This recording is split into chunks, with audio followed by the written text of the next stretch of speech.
me olvide, sobre todo. Y hoy nos acompaña el doctor Alejo García Naveira, que es psicólogo, experto en psicología del deporte, psicólogo general sanitario y profesor universitario, que está acreditado por la NECA y también en la Universidad Villanueva. Tiene más de 22 años de experiencia profesional, ha estado en equipos como el Atlético de Madrid, Almería, ha trabajado con la Real Federación Española de Atletismo, con Mad Lions Sport Club y la Liga LEC del LOL. Es psicólogo de deportistas de alto rendimiento, gamers y youtubers.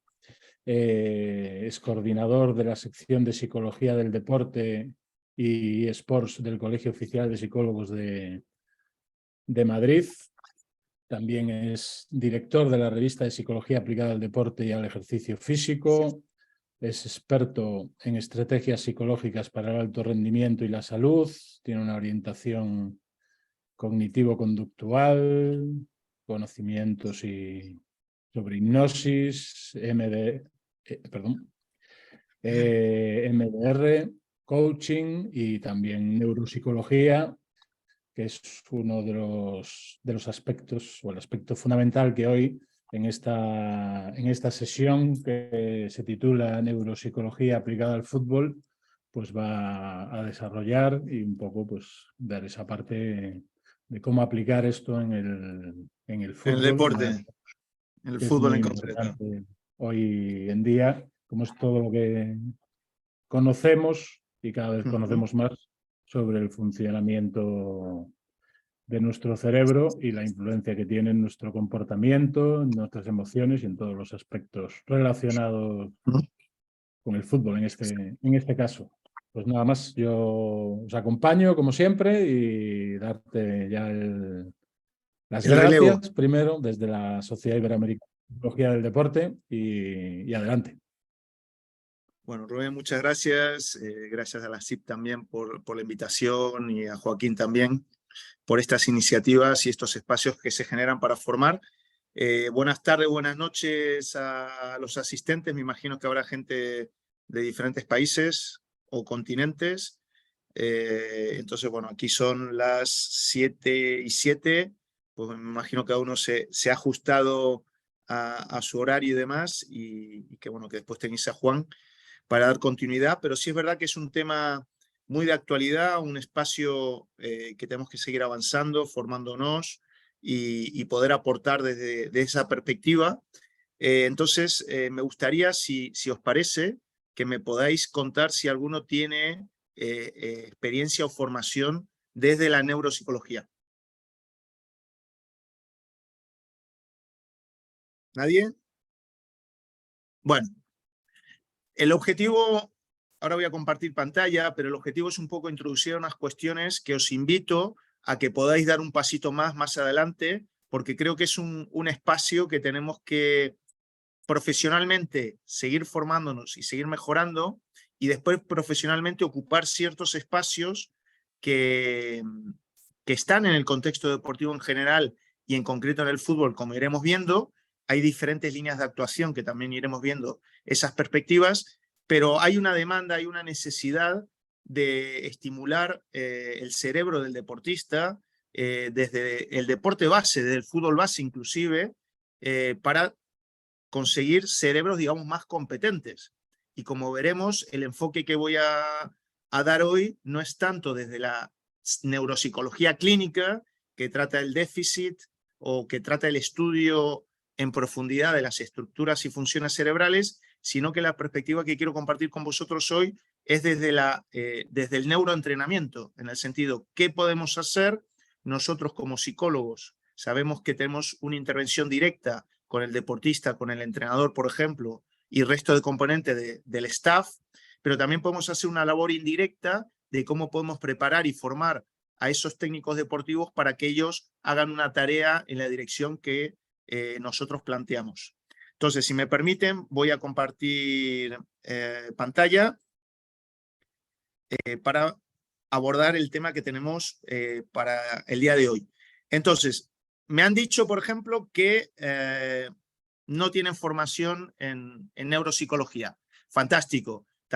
Lo que decía antes, tampoco estoy hablando de que estemos hablando de la neuropsicología clínica, no es el objetivo. Sí tenemos que dar un enfoque de esa neuropsicología aplicada al fútbol en concreto, en este caso, en el cual, como decía antes, buscamos estimular el cerebro para tener gente más competente, gente que piense más rápido, gente que tome mejores decisiones, gente que sea flexible a nivel mental, gente que sepa adaptarse ante los cambios, una serie de funciones cognitivas que se centran en diferentes estructuras con un cierto funcionamiento a nivel cognitivo, que lo que vamos a buscar es estimular, porque como iremos viendo, si estimulamos el cerebro responde, pero hay que hacerlo de forma profesional y planificado.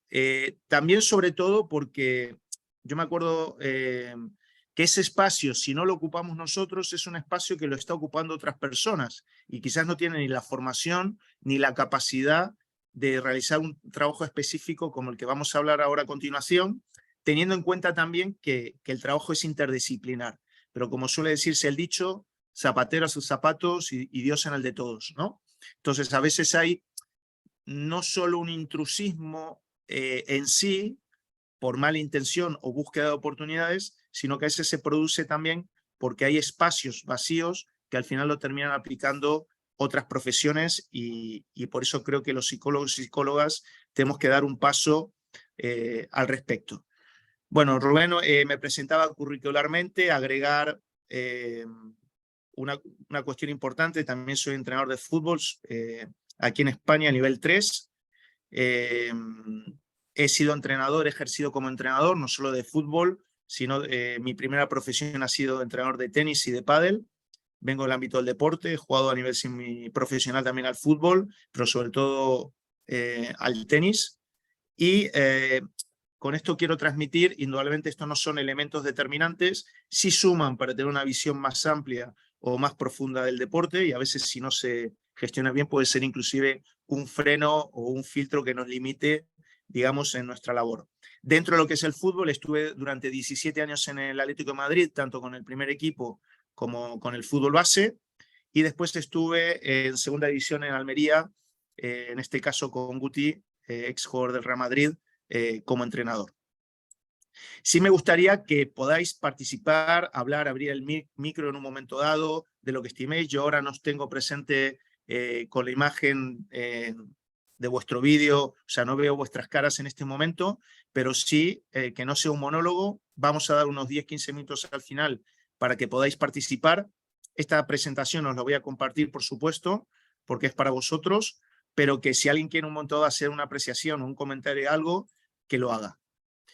Bien, como psicólogo del deporte, el punto clásico, digamos, es pues el estudio de la personalidad, el entrenamiento de habilidades psicológicas, todo lo relacionado con lo que es el entrenamiento mental y diferentes funciones clásicas, cuidado de la salud mental, trabajo para, y que esto engloba o entra dentro de este tema en relación a este objetivo que es mejorar el rendimiento y lo que es búsqueda y logro de resultados deportivos. Entonces, si salimos de ese perfil clásico del psicólogo del deporte, dentro de esa evolución que os planteo, también es decir, bueno, ¿cómo podemos entrenar el cerebro? Sabemos que el cerebro tiene diferentes estructuras, tiene diferentes funciones. ¿Cómo podemos estimularlas? ¿Cómo podemos desarrollarlas? Quizás en fútbol base, desde chicos, pues hacer un trabajo específico para tener jugadores ya en etapa adulta o sub-18, desde sub-18 a seniors más competentes mentalmente, ¿cómo podemos hacerlo? ¿No? Y cambiar también el enfoque y poder darle un complemento al trabajo habitual que podemos realizar como psicólogos del deporte, ¿no?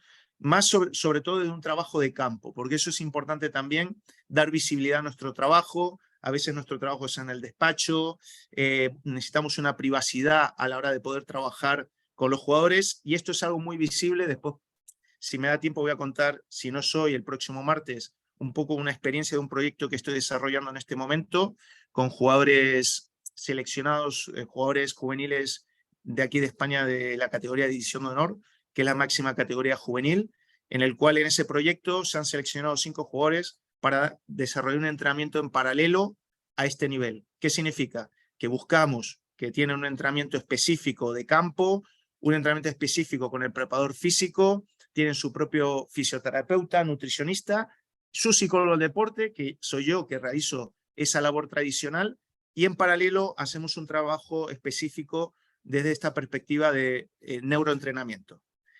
Como pongo ahí en la segunda casilla, ¿no? La clave del desarrollo del talento cerebral parte del entrenamiento neuronal planificado desde una perspectiva integral en el fútbol. ¿Qué significa? Que esto me lo decía el profe Ortega en el Atlético de Madrid, ¿no? Me dice, mira, Alejo, los entrenamientos tienen fisuras, tienen brechas, ¿no? En el sentido de que no hay entrenamientos ni perfectos desde la propia planificación, ni desde la propia ejecución, desde el propio liderazgo del cuerpo técnico o de la propia ejecución del jugador. Entonces, hay espacios que hay que completar. Vosotros sabéis que hay jugadores, inclusive, que tienen su propio equipo de trabajo fuera de su equipo de fútbol. Jugadores desde Vinicius, Llorente en Atlético de Madrid también, hacen un trabajo específico con profesionales fuera del club, o sea, ese servicio lo pagan ellos, en el cual lo que buscan dar un pasito más. Pero ya no solo por el propio entrenamiento, sino que un equipo de 20, 22, 25 jugadores es muy difícil que esté alineado y que el trabajo sea homogéneo por parte de todos. Además, cada jugador tiene sus fortalezas y sus áreas de mejoras. Tendrá sus diferentes días. Entonces, ese trabajo complementario, hay gente que lo hace, y lo digo por una sencilla razón.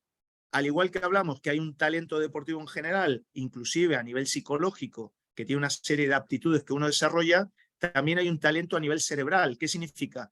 Que el cerebro tiene unas capacidades que tenemos que explotar, que tenemos que entrenar de forma planificada. Es un entrenamiento más específico en esta área que buscamos realizar con el deportista. Por tanto, como bien decía Rubén, cuando hablamos de neuropsicología aplicada al deporte, hablamos del estudio de la relación entre el cerebro y la conducta deportiva. También podríamos hablar de la relación entre el cerebro y el bienestar, por ejemplo, ¿no? Pero el enfoque que lo vamos a dar principalmente ahora es como decir, ¿cómo puedo estimular el cerebro para tener mayor rendimiento? Tener gente más preparada mentalmente, con esas capacidades cognitivas, como hablaba antes, que favorezca el que la persona, por ejemplo, el jugador de fútbol, en un espacio reducido o ante una situación deportiva, piense más rápido. Sabemos que a nivel de la RAE, que es el diccionario, ¿no? La Real Academia Española, habla de neurociencia como la ciencia que desde diferentes ámbitos, desde diferentes puntos de vista, estudian el sistema nervioso del ser humano a nivel de estructura, función, bases neuronales, moleculares y las diferentes patologías del sistema nervioso. Bien, se habla de la neurociencia como algo interdisciplinario. Me parece bien, pero insisto, cada uno tiene que tener su parcela personal y profesional, y eso lo va a marcar el grado que uno estudia. Lo que te profesionaliza no es un máster en sí, es el grado. Si tú estudias el grado de psicología, te profesionaliza o te habilita para ser psicólogo. Si tú haces el grado o licenciatura de preparador físico, los CAFID, de Ciencias de Actividad Física del Deporte, te habilita para eso, ¿no? Entonces, cuidado con otras profesiones que hacen posgrados en neurociencias y piensan que por eso son expertos o es su competencia profesional para ello, ¿no? Sabemos que el cerebro se ha desarrollado durante millones de años y se va agrupando como por capas. ¿Qué significa? Que las primeras capas más primitivas, bueno, esta categoría hay gente que la critica, pero bueno, creo que es gráfica. La reptiliana, la instintiva, la más primitiva, desde el comer, los instintos sexuales y demás, que son las más básicas. Después viene una segunda capa en el cual entran las emociones de por medio, y una última capa que interviene, digamos, la parte más racional, que es la parte del neocórtex. Cada una tiene una historia diferente. Fijaros, toda la parte del neocórtex que entra a todas las funciones ejecutivas, que vamos a hacer referencia ahora prácticamente, pues tiene 100.000 años frente a la parte emocional, unos 200 millones de años de antigüedad, y la parte instintiva, pues estamos hablando de unos 500 millones de años de antigüedad. O sea, históricamente somos más emocionales y más instintivos que racionales, ¿no? Y es la lucha y el desarrollo que tenemos que seguir haciendo a lo largo de la historia y más en los tiempos actuales. Sabemos a nivel gráfico, porque después, como veremos, no es tan así tan estructurado y hay, digamos, redes neuronales, pero hay diferentes zonas del cerebro que tienen diferentes funciones, como iremos comentando. Entonces, aunque lo vemos a nivel gráfico, a nivel teórico, estas diferentes zonas del cerebro, al final, donde nosotros vamos a poner el foco es en las tareas que vamos a realizar para estimular ciertas funciones en ciertas áreas del cerebro del deportista, en este caso del jugador de fútbol.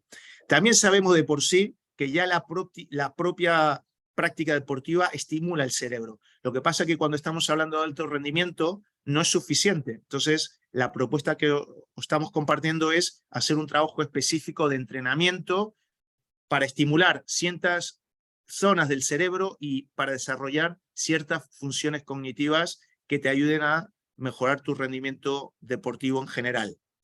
Sí tenemos que tener en cuenta, desde una perspectiva amplia e integradora, es que estamos hablando que como de forma bidireccional el cerebro se ve influenciado, por ejemplo, a nivel mental, a nivel del trabajo, el entrenamiento mental, el que tú aprendas a autogestionarte a nivel emocional o trabajes a nivel de motivaciones, por ejemplo, o desarrolles tu confianza, eso se relaciona o está vinculado con el desarrollo del cerebro. Por eso digo que es bidireccional.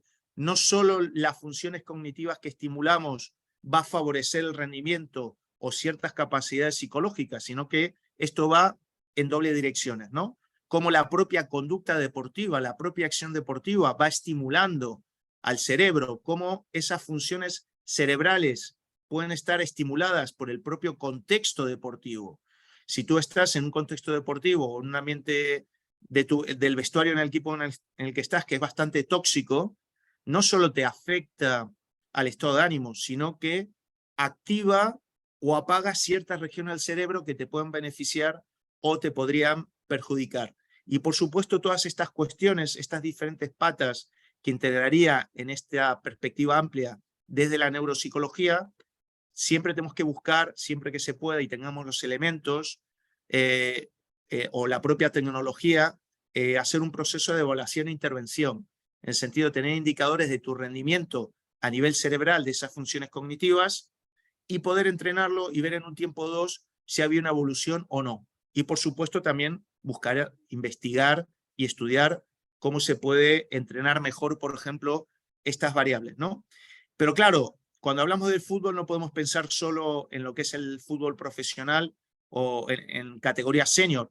Tenemos que pensar también cómo podemos desarrollar a esos niños y niñas, a esos jóvenes, dentro de la propia institución deportiva o dentro del equipo, o dentro de ese proyecto deportivo que debería haber para tener jóvenes más competentes, teniendo en cuenta que no es lo mismo trabajar con adultos que con más jóvenes, porque como iremos viendo, por ejemplo, en el cerebro del adolescente, se están construyendo continuamente conexiones neuronales, pero al mismo tiempo se destruyan con bastante facilidad. Entonces, todo lo que uno aplica no siempre cuaja como nos gustaría. En cambio, el cerebro, una persona de 25 años, que el cerebro está más maduro, pues posiblemente lo que tú estés trabajando, si hay un descanso, hay una buena alimentación, si se realiza un buen entrenamiento sistematizado, pues es posible que haya una mayor probabilidad que se asiente en ese trabajo. Las investigaciones indican que el cerebro puede tener cambios estructurales físicos, o sea, lo que es la estructura del cerebro, de sus propias funciones a nivel químicos también, a través de la experiencia corporal, mental y contextual, siendo la adolescencia un periodo de rápido desarrollo neuronal y, como dije, de rápido destrucción de esas conexiones neuronales. Pero aquí tenemos que hacer una distinción, que es los microcambios, como veremos después a través de la neuroplasticidad, cómo el cerebro se construye, pero se destruye también diariamente. Y después estamos hablando también de esos cambios macro, ¿no? A grandes estructuras, que eso se requiere más tiempo, inclusive miles o cientos de años, para que se produzcan estos cambios, como hemos visto inicialmente, de las diferentes capas del cerebro y los años que han llevado el poder desarrollarla. Bien, por tanto, como os decía, primero, atención a la adolescencia, sobre todo en la corteza prefrontal, la que llevamos 100.000 años de desarrollo, que parece mucho, pero dentro de la historia es poco. Están las funciones ejecutivas, que es todo lo que nos orienta a los resultados, a las metas, el tener disciplina, responsabilidad, la parte motivacional, la memoria de trabajo, como bien indica el nombre, esas funciones para ejecutar, y también en otra zona del cerebro, en el sistema límbico, en concreto en la parte de la amígdala, que es la parte que genera estrés. Claro, si el adolescente está en situaciones de estrés constantemente, como pueden ser estrés competitivo, estrés por situaciones familiares, estrés dentro del vestuario, estrés en su vida general, necesita desarrollar la segunda pata, que entra también dentro de las funciones ejecutivas, que son los procesos inhibitorios de la conducta. Entonces, ¿qué quiero reflejar con esta línea?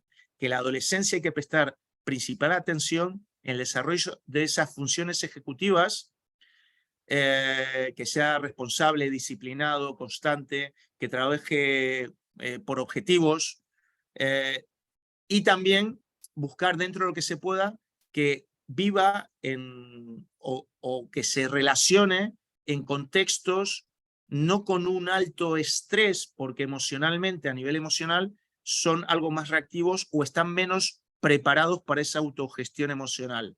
Por tanto, además de orientarlo a la meta, al desarrollo del plan de acción, es importante también que aprendan estrategias de autogestión a nivel emocional para poder, digamos, equilibrar y que el estrés, por ejemplo, no le desborde más allá del contexto en el cual se relacionan. Otro punto importante es entender que el cerebro adquiere una cierta maduración en torno a unos 25 años, entonces pedirle cosas a chicos chiquitos o jóvenes, adolescentes, cuando son más inmaduros, o sea que el chasis no está preparado para ciertas, por ejemplo, un chico de 10, 12 años dice, no, es que no suelta la pelota. Claro, ¿te has parado a pensar que quizás cognitivamente ese jugador está más orientado por una cuestión de desarrollo al juego individual y no tanto al juego colectivo, y le estás pidiendo algo que le va a costar, pero porque su cerebro no está preparado o no ha madurado en esa dirección y necesita más tiempo? Y estamos hablando que en torno a los 25 años es cuando el cerebro está más maduro o más estable y más receptivo para desarrollar ciertas funciones. Bien, indudablemente también hay que tener presente que los más jóvenes tienen diferentes ritmos de maduración, las estructuras y las funciones se van desarrollando, tienen diferentes procesos evolutivos, pero sí es verdad que podemos acelerar ese proceso a través del entrenamiento y las diferentes experiencias que va teniendo el deportista. Por eso es importante que haya también una metodología en esta línea dentro de la línea de trabajo que tenga el club o el equipo en un momento dado. También sabemos que en torno a los 27, 30 años empieza a comenzar un cierto deterioro a nivel cognitivo, un cierto deterioro. Pongo un ejemplo, un tenista que tarda 2 segundos en llegar a la red pierde unas décimas en una cierta edad por una condición física. Pues también quizás pierde unas centésimas, una décima de segundo a la hora de reaccionar ante ciertos estímulos cuando volea. Entonces, no pensemos que el desarrollo o la estimulación cognitiva va a ser cuando uno sea mayor o tenga 40, 50 años. No, esta estimulación, no solo como desarrollo, es importante a una cierta edad para mantener, inclusive potenciar, sabiendo que esas funciones tienden a descender con cierta edad por una cuestión de edad, no más, ¿no? Y al igual que hablamos de talento deportivo en general, tenemos que hablar de talento cerebral, tenemos que detectar cuáles son los deportistas que tienen más capacidades a nivel cognitivas, ver cómo podemos estimularlas y, por supuesto, siempre cuando hay detección de talento, pues también hay un margen de error bastante importante. Bien, no sé si alguien levantó la mano, ¿ha sonado algo? No, fue alguien que entra ahora, no te preocupes. Ah, vale, vale. Perfecto, Disculpa. fantástico. No, tranquilo. Bien, lo que sí sabemos es que si al cerebro se le entrena, de forma intencionada, planificada y organizada, y después vamos a ver un ejemplo, de forma constante y continua. Fijaros que ahí aparece un cerebro con pesas, porque yo cuando busco estimular las funciones cognitivas, lo hacemos desde una perspectiva como si uno va al gimnasio. Hoy que me toca trabajar bíceps, ¿cuántos ejercicios hago de bíceps en una sesión de entrenamiento con cuántas repeticiones? Esa es la idea que busco plasmar cuando realizamos un trabajo a este nivel. Y por supuesto habrá funciones generales y funciones muy específicas que nos interesan tener. Por ejemplo, a nivel general, en pretemporada me interesa condicionar el cerebro en general. Y después quizás, por ejemplo, trabajar velocidad de procesamiento de la información. Pues hagamos un trabajo específico para desarrollar esa función. Por tanto, sabemos que si al cerebro se le entrena, el cerebro te responde. Las conexiones neuronales se construyen y se destruyen cada día.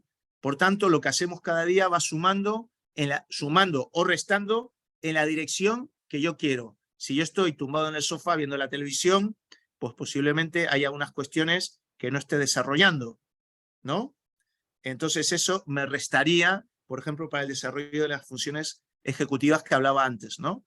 Entonces, sabemos también desde esta neuroplasticidad dos cuestiones. Uno, como dije antes, las conexiones neuronales se construyen, se fortalecen y se destruyen diariamente, pero también sabemos que las conexiones especializadas o expertas no es un racimo, por ejemplo, de 200.000 conexiones neuronales. No, los expertos, de tanto repetir, tanto insistir de forma natural o desde la propia práctica deliberada, si es desde un propio entrenamiento, como es lo que estoy planteando ahora, al final son conexiones especializadas que tenemos, por decirlo de una forma, menos canales que funcionan mejor. Y lo que buscamos es que esa capacidad tenga, valga la redundancia, más capacidad, sea más potente y más resistente. ¿Qué significa? Que esa capacidad, si estoy hablando de trabajar esa velocidad de procesamiento de información, de tener jugadores que piensen más rápido, pues no solo que lo hagan más rápido, sino que, por ejemplo, esa capacidad se mantenga en el tiempo en diferentes momentos, por ejemplo, dentro de un entrenamiento o dentro de un partido. ¿Qué vamos a ver ahora brevemente?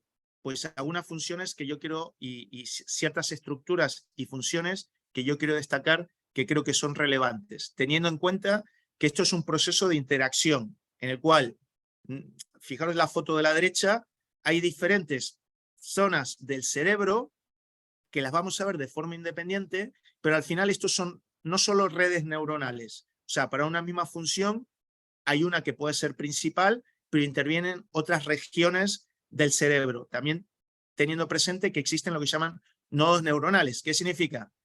Que no es que, por decir una forma, de la zona occipital a la zona frontal va a ir un cable que conecta ambas regiones necesariamente, sino que hay puntos de encuentro de diferentes zonas que hace que haya una conexión neuronal entre diferentes regiones del cerebro. Por tanto, ¿qué es lo que vamos a plantear? ¿Cómo podemos construir ese jugador 10? Bien, pues como habíamos hablado, la parte roja indolente es la región, la estructura cerebral que se ocupa de ello. Lo hablábamos en el tema de los adolescentes, lo tenemos que seguir entrenando y mejorando en los adultos también. Son toda la zona de las funciones ejecutivas. Mejorar el razonamiento, la toma de decisión, la resolución de problemas, mayor velocidad de procesamiento de información, tener flexibilidad cognitiva, toda la parte de inhibición de impulsos, pero no solo a nivel emocional. Por ejemplo, si vas a tirar un penalti, que ahora el clásico es, voy haciendo unos movimientos, voy viendo hacia dónde se tira el portero, ahí hay una inhibición de la conducta. Al igual que el portero tiene que leer al jugador que va a tirar el penalti y no comerse el amago. Entonces, ahí tiene que haber un proceso de inhibición, ¿no? La creatividad, la autopercepción, el automonitoreo, son funciones importantes, interesantes a resolver. Dentro de lo que es los ganglios basales, toda la capacidad de adaptación con salida del aprendizaje, facilitando la transferencia de lo entrenado a la competición, que este es un clásico también, el realizar una serie de entrenamientos para que después sean útiles en la propia competición, que haya una adaptación y además que pueda haber una transferencia, ¿no? Dentro de lo que es la parte del tálamo, es una zona donde se integran los datos sensoriales, salvo el olfato que está en otras regiones del cerebro, porque tiene una antigüedad de 100 millones de años, en el sentido que cuando el mono estaba en el árbol, pues no era la vista inicialmente lo que funcionaba, sino era el olfato. De ahí surgen también toda la parte de aromaterapia y otras estrategias también de estimulación. Nosotros con una empresa que tenemos en Valencia trabajamos lo que es el estimular cognitivamente, emocionalmente y facilitar ciertas conductas a través del aroma. Por ejemplo, desarrollar aromas que estimulen, aromas que abran el apetito, por ejemplo, y esto lo hemos hecho con Atlético de Madrid. Inclusive los jugadores se llevaban aromas en sus casas, el aroma de la victoria, el cómo buscar un giro o ese lugar habitual, jugar de local aunque juegue fuera. O sea, un aroma como los perros, por decirlo de una forma, ¿no? Un aroma que le es propio de su territorio y cómo ese aroma lo puedes llevar a otras zonas aunque juegues de visitante. Es una buena estrategia, ¿no? Entonces, el trabajar la visión. Nosotros tenemos que ver trayectorias de balones, tenemos que ver, interpretar situaciones, ¿no? Y sobre todo en el jugador de fútbol tenemos que desarrollar lo que es la visión periférica, ¿no? Todo lo que es la corteza premotora, lo que nos predispone a lo que es el rendimiento, lo que es la ejecución, es como encender el motor, sabiendo además que están las neuronas espejos que nos ayudan a aprender a través de la observación o analizar comportamientos externos, por ejemplo, lo que había dicho del lanzamiento del penalti, y después indudablemente está la corteza motora, que es la propia ejecución, y por ejemplo es la parte que más estimulan los entrenadores o preparadores físicos, ¿no? Que es la propia ejecución o realización de lo que es el gesto técnico, por ejemplo, ¿no? Los procesos asociativo parietal y temporal izquierdo, que hace referencia a la integración de la información en cuanto a los sentidos. Desde esta perspectiva también, por ejemplo, buscar desarrollar lo que es la voluntad y la fortaleza mental, y me explico. El cerebro normalmente entra en modo supervivencia o modo ahorro, y ante ciertas situaciones de cansancio, de fatiga o de dificultad, el cerebro te lanza una señal como de para o no puedes. Entonces esa primera señal suele ser falsa, en el sentido que te queda todavía la reserva, ¿no? Si ponemos el símil de un coche. Entonces lo que tenemos que buscar es desarrollar esa fortaleza mental, el ser consciente que esa señal de que no puedo o que me cuesta es un freno más que una realidad como tal, ¿no? No estamos en una situación límite. Entonces ese desarrollo de voluntad y de esa fortaleza mental es importante. Todo relacionado con el símbolo anterior, todo lo que es la flexibilidad cognitiva, no ser tan estructurado, tan rígido, trabajar la toma de decisiones, aunque a mí personalmente en la toma de decisiones, sobre todo los más jóvenes, me gusta realizar toda una parte primero de repetición de opciones. O sea, si yo juego lateral y me hacen salida por la banda, pues ahí tengo básicamente 3 opciones. Una es jugar con el central o con el portero en función de la disposición a la hora de sacar el balón desde atrás, jugar con el mediocentro o jugar con el punta que cae en banda o con el medio que juega por la izquierda, ¿no? Entonces, esas 3, 4 opciones, repetirlas, pero después generar tareas en el cual me obligue a exponerme en la toma de decisiones. O sea, no ser creativo, no partir, por decir una forma, de lo básico, de la estructura, para después sí tomar decisiones de lo que toca o inclusive una quinta opción, pero sin olvidarnos del ABC como punto de partida.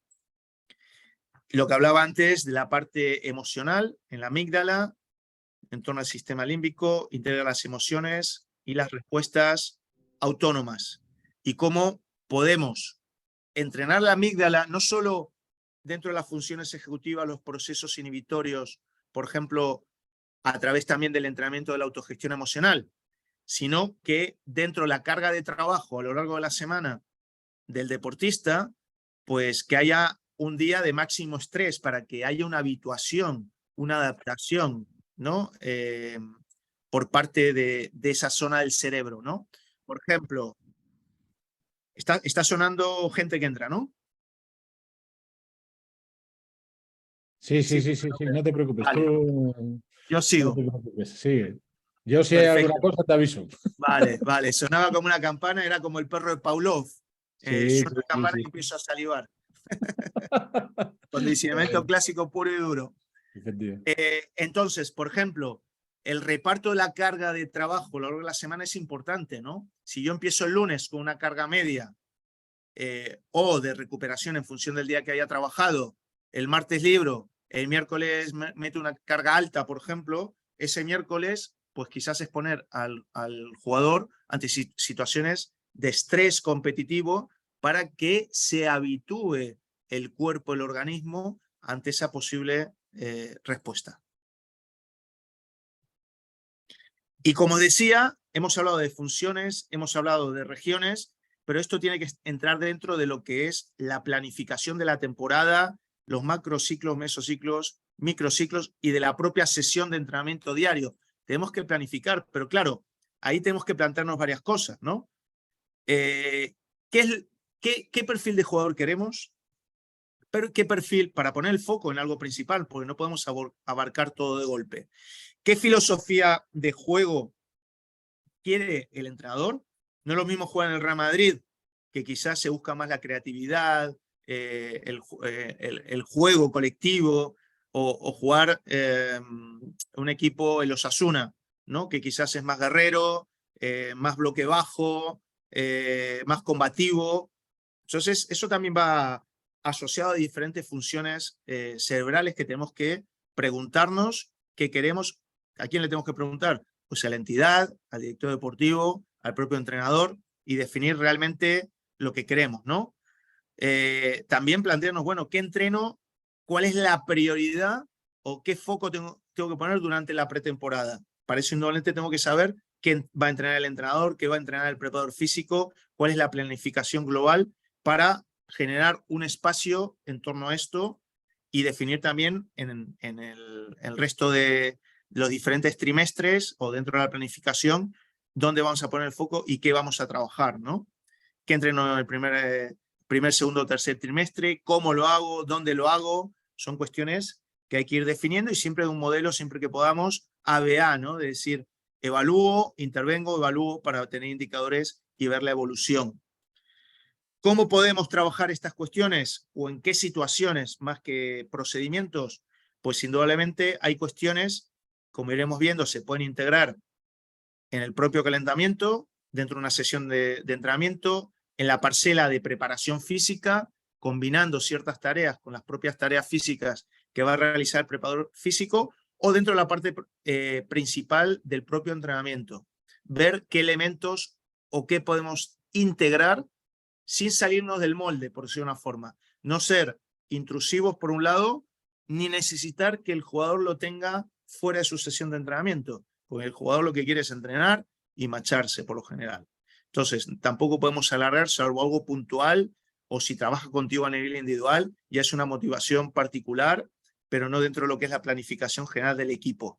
Después hay otros espacios a poder ocupar, como iremos viendo, que es o lo que son cuando el preparador físico, por ejemplo, hace trabajo por estaciones, que en diferentes lugares se hacen tareas específicas diferentes, o de laboratorio, que ya ahí sí es un trabajo más individualizado o fuera del entrenamiento habitual, que en una sala se desarrollan ciertas tareas, inclusive a veces con diferentes software o programas que puedan ayudar a esa estimulación a nivel cognitivo. Después, yo cuando agarro a los jugadores, le desarrollo o les establezco ciertas tareas en el día a día. Tenemos que generar tareas y hábitos en el día a día que estimulen el cerebro de la persona. Por ejemplo, parece una tontería, desde qué gasolina le pones no a tu cuerpo, sino a tu cerebro antes de entrenar o al realizar ciertas tareas, como puede ser el chocolate, una onza de chocolate al 85% y nueces, a estimular el lado no dominante. Por ejemplo, si soy diestro de mano, ¿cómo puedo estimular en el día a día la mano izquierda, si soy diestro de pie, cómo puedo estimular la zurda en el día a día con tareas desde lavarme los dientes, por ejemplo, ¿no? O hacer algunas tareas diarias utilizando la zona menos dominante, por ejemplo.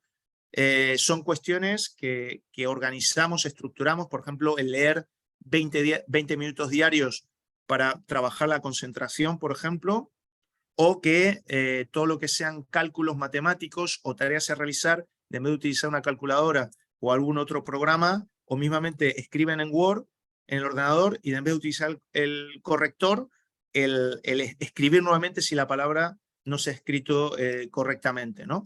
Después toda la parte formativa, académica y demás, creo que es fundamental. Desde los más chicos, el liderazgo, el contexto, la filosofía o el día a día que vive un jugador joven dentro de su familia, también va a marcar o va a interaccionar con el cerebro del jugador. Por tanto, todo proyecto que tenga una escuela de padres y madres es fundamental para alinearlos, no solo del comportamiento del día a día o de entrenamientos invisibles o de filosofía dentro del club, sino desde un punto de vista de entrenamiento a nivel cerebral. Existen diferentes procedimientos, los otros son más ámbitos o espacios. Hablamos de, como he comentado antes, desde la propia psicomotricidad, de toda la lateralidad no dominante, el empleo, que cada vez se emplea más, para mí siempre tiene que ser algo mixto, la tecnología al servicio del profesional, de las nuevas tecnologías, de los propios juegos tradicionales, el ajedrez, las damas, las cartas, escuchar música también estimula, sobre todo el hemisferio derecho, que es el artístico, el espacial, el musical, entrenar con otros deportes, que no sea solo fútbol. Hay experiencias en distintos clubes, como el Ajax, por ejemplo, que lo hacen quizás, por un lado, de una perspectiva de la propia psicomotricidad, pero también tienen un impacto a nivel psicológico y a nivel cerebral de estimular o sacar de la zona de confort al jugador para exponerse ante otras situaciones. Por ejemplo, estás dando un input al cerebro también a ese nivel. Lo hemos hablado antes, toda la parte de entrenamiento mental, de entrenamiento de habilidades psicológicas, también facilitan a ese desarrollo neuronal, y sobre todo diseñar tareas o actividades en función de la función cognitiva que quieras desarrollar. Aquí, como comentaba antes, el cerebro te va a responder si organizas, planificas y haces una aplicación sistemática de lo que quieras hacer, como si vas al gimnasio. Hoy toca trabajar espalda y tríceps, mañana hay que trabajar pecho y bíceps, ¿no? Y el miércoles hay que trabajar piernas, ¿no? Entonces, desde esa planificación y el poder realizar un número determinado de repeticiones para que se pueda desarrollar, por decir una forma, ese músculo que tenemos en la cabeza, es fundamental, ¿vale? Esto es un ejemplo, por ejemplo, en el trabajo de la lateralidad, que desde una perspectiva interdisciplinar, indudablemente nos ocupamos de evaluar y de entrenar de la parte no dominante al deportista, pero hay unas partes que son de nuestra profesión y es del psicólogo o psicóloga que tiene que estar presente desde la propia evaluación, desde la propia planificación, también desde el propio análisis un momento dado, ¿no? En el punto 5 dice ejecución de la tarea y monitorizar. Por ejemplo, grabar y analizar después si se está haciendo. Si el jugador, como veremos, le toca trabajar con la pierna derecha y lo está haciendo con la izquierda, tenemos que detectarlo. Tenemos que analizar esos resultados y dar feedback al propio jugador y al cuerpo técnico y hacer un registro a lo largo de las sesiones de entrenamiento y de esa planificación de semana, mes y trimestre de las tareas y de los inputs y los diferentes inputs que ha recibido el jugador. Vale, aquí hay dos vídeos que os lo voy a mostrar el próximo día, inclusive unas tareas que realiza el profe Ortega para esa estimulación, digamos, a nivel cognitivo. Me gustaría al final, como nos queda aproximadamente unos 12 minutos para ser exacto dentro del horario, rescatar unas ideas y si quieren ejemplificamos el próximo día con algunas tareas, algunos ejercicios concretos, definiendo previamente qué función cognitiva se busca estimular y una propuesta, pero aquí hay que ser creativo, hay que innovar, pero insisto, organizar, planificar y sistematizar.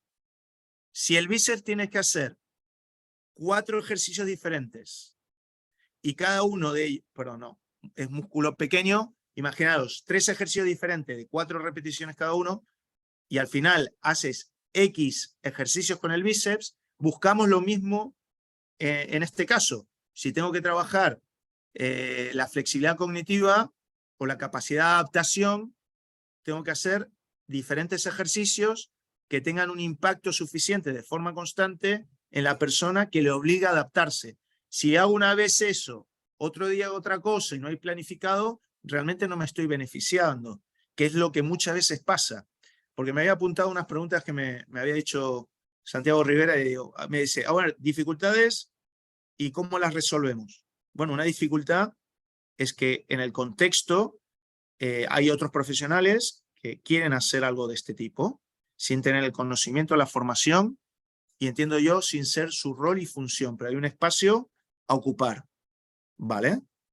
¿Cómo podemos resolver esto? Pues indudablemente tú primero tienes que formarte, aunque uno también tiene que ser autodidacta, y después experimentar, probar, entrenar, aprender, realizar una propuesta a la propia entidad y llevarla a cabo, ¿no? Desde la propia formación a un proyecto o plan y poder aplicarlo y llevarlo a cabo y ocupar ese espacio y dar ese valor añadido que nuestra profesión va a dar. Eso pasa igual en el coaching y otras estrategias de intervención psicológica, el mindfulness también, que son intervenciones psicológicas. O cuando hablamos de coaching, hablamos de mindfulness, estamos hablando de psicología. No estamos hablando de carpintería. Estamos hablando de comportamiento humano. Entonces, son cuestiones que tenemos que estar a la orden del día y sumar porque el mercado, el contexto te lo pide y tú vas a ser más competente al tener un abanico más amplio. Por ejemplo, a la hora de intervenir, hacer el traje en función a medida de la persona y el requerimiento de lo que tú necesitas, y al mismo tiempo, pues vas a ser más competente y vas a ser más demandado en ese sentido. Por tanto, volviendo a la diapositiva, ¿qué buscamos como psicólogos? Potenciar a través del entrenamiento mental mismamente, pues está potenciar el entrenamiento técnico-táctico, facilitar, trabajar con el preparador físico también para esa mejora dentro del entrenamiento físico. Nuestra labor directamente, ese entrenamiento mental, psicológico que tenemos con el deportista, y la propuesta es ese entrenamiento a nivel neuronal, de neuroentrenamiento, estimular el cerebro de forma planificada y organizada y de forma sistematizada, en el cual, como hablaba, de cara sobre todo a los adolescentes, entrenar toda la parte de funciones ejecutivas y los procesos inhibitorios de la conducta. Y al igual que buscamos potenciar, también buscamos reducir interferencias. Pongo reducir estrés, pero no es necesariamente quitar, como hablábamos antes. Desde la amígdala, lo que buscamos también es habituar. Porque claro, si yo estoy entre semana tocando la pandereta y llego el fin de semana y tengo que salvar el mundo, está el rival encima, el público me aprieta, y ante condiciones estresantes o de dificultad, pues mi organismo no está preparado. Tenemos que habituar. Y normalmente tenemos que sacar situaciones estresantes que se puedan evitar, o situaciones tóxicas y demás, o el estrés general que pueda vivir, ya sea, por ejemplo, como pone ahí, de situaciones personales, situaciones de conflicto dentro del equipo, más relación, mal ambiente, que se pueda dar, que generan estrés, que la gente no quiere entrenar, o que los resultados son adversos, o no consigues, el equipo está en descenso y viene el entrenador que lo pueden echar, o viene un entrenador nuevo. El cambio de entrenador es un factor de estrés asociado a lesiones deportivas también. Entonces, también hay que conocer y evaluar el perfil del deportista, del jugador de fútbol y su entorno, su ambiente en el que se desenvuelve, no solo el deportivo, saber cuáles son los pros y los contras de cada uno, sus fortalezas y sus debilidades, conocer al jugador. Y lo que hablaba antes en relación con el estrés también es, oye, ¿cómo podemos reducir ese estrés? Pues por supuesto tener estilos de vida saludables, lo que hemos hablado de carga de trabajo y habituación a lo largo de la semana, y entrenar al deportista en toda la parte de autogestión emocional. Y como tenemos 6-8 minutos, para no robarle a Juan Su tiempo, soy todos ustedes y el próximo día buscamos poner ejemplos. Bueno, muchísimas gracias, Alejo, por la propuesta. Y ahora, pues, quien quiera hacer alguna pregunta sobre alguna duda, algún ¿De comentario, esto o de otro tema? Cuidado, ¿eh? pues adelante. Hola, hola, buen día. Hola. Rafa. Déjenme, me muevo un poquito porque estoy en el entreno para no hacer tanto ruido. Bien. Acá está. Bueno, pues muchas gracias, Alejandro. Creo que muy enriquecedor. Pues bueno, yo trabajo con las categorías menores. ¿Qué recursos hay específicamente en el fútbol para potenciar en cada edad las funciones ejecutivas? Por ejemplo, yo tengo sub-14, sub-16, sub-18 y sub-20. ¿Existe algún ejercicio en el fútbol para específicamente potenciar ese estado neuronal en los chicos? O sea, que lleve un proceso ascendente. Sí, indudablemente, vamos a ver, si a mí me preguntas de un libro que sea como un manual con ejercicios concretos para esas edades, en sí no lo conozco. Sí, yo creo que con el repertorio, con la experiencia, con el estar ahí a pie de campo, uno va desarrollando. Lo que tiene que tener claro uno es la etapa evolutiva cuando estamos hablando de menores. Es decir, a ver, el cerebro a esta edad tiene estas características, tiene estas condiciones y esto podemos estimularlo, pero no puede ser el objetivo principal, porque esto requiere tiempo, aunque podemos darle también por ahí. Entonces, yo te hablo de mi experiencia. Con chicos de 14, 15 años, a mí personalmente me gusta más trabajar a través del diseño de tareas junto con el entrenador y el preparador físico.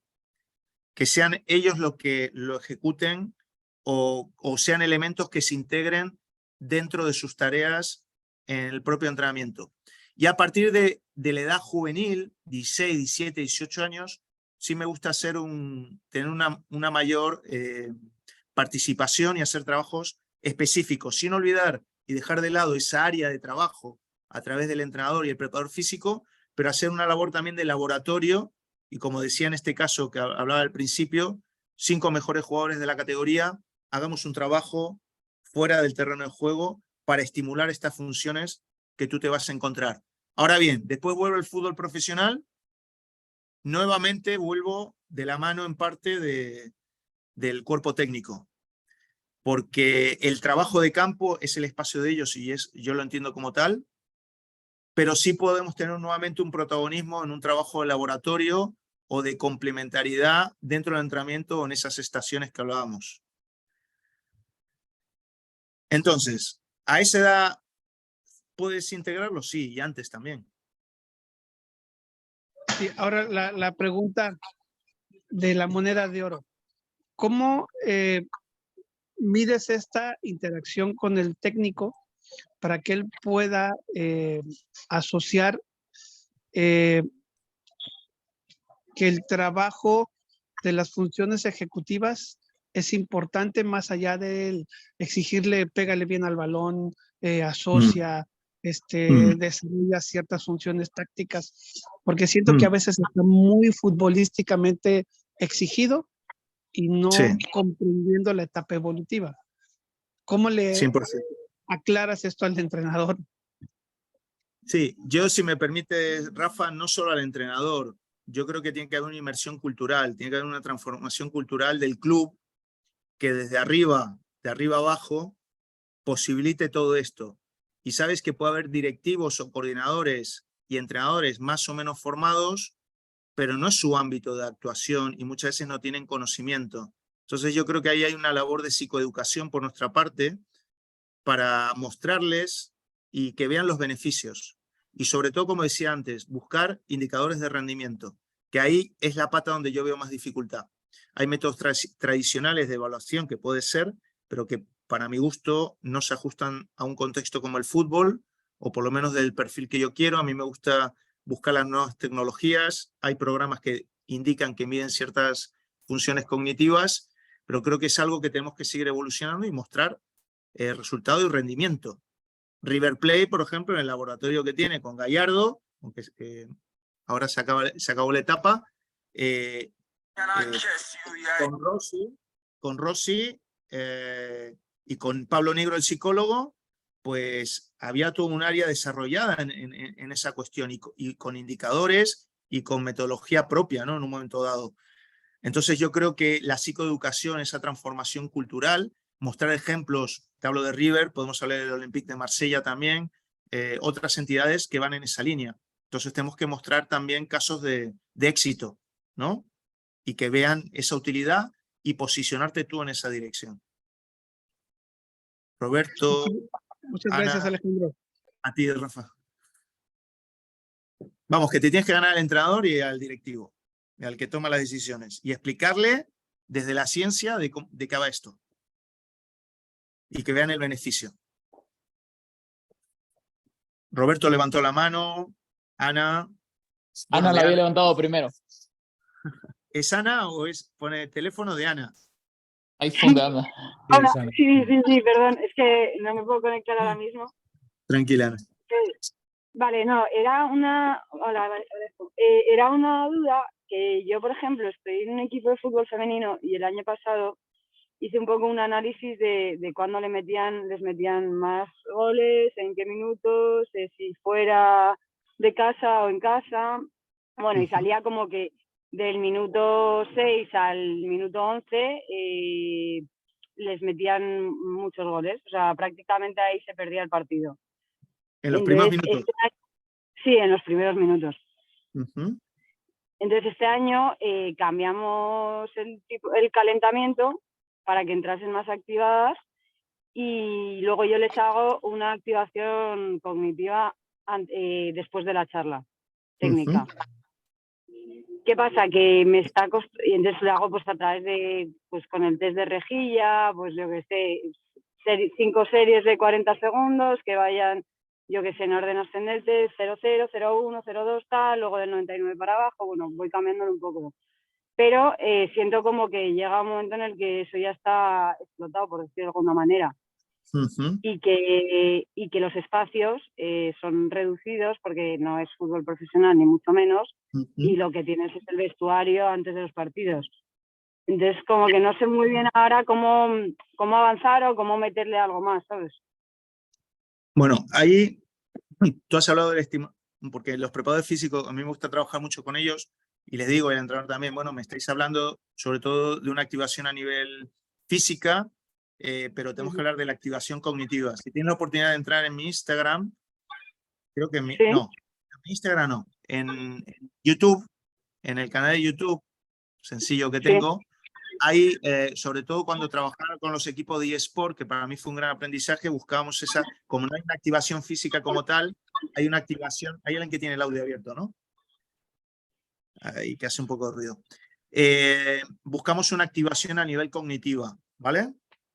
Entonces, te digo para que lo busques y veas un ejemplo, ¿no? Como otra forma de estimular a nivel cognitivo. Pero yo quería dar una pequeña reseña. Yo trabajé un año con el Ético Féminas y también trabajé con el Club Deportivo Tacón, que es el actual Real Madrid, que el año que ascendimos a Primera Iberdrola, ¿vale?